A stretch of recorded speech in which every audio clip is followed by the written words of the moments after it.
Hello friends, welcome to Narpavi kitchen. இன்றைக்கி கிள்ளி போட்ட முள்ளங்கி சாம்பார் எப்படி செய்யலான்னு பார்க்கலாம் வாங்க.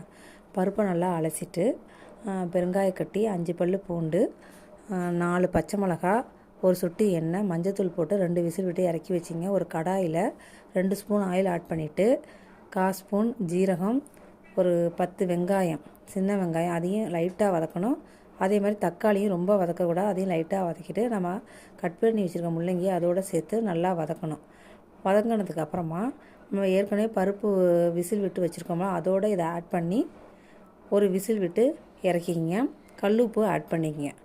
ஒரு விசில் போனதுக்கப்புறமா ஒரு லெமன் சைஸுக்கு புளி அதில் கரைச்சி அதோடு ஆட் பண்ணிக்கங்க. கொஞ்சமாக தேங்காய் விழுது, தேங்காயோட கொஞ்சமாக சோம்பு சேர்த்து அரைச்சிக்கணும். அதை கலந்து நல்லா கலக்கி விடுங்க. கலக்கி விட்டதுக்கப்புறம் கொதி வந்ததுக்கப்புறமா கடுகு, பட்டை மிளகா, கருவேப்பிலை போட்டு தாளித்து அதில் கொட்டிட்டிங்கன்னா சுவையான சாம்பார்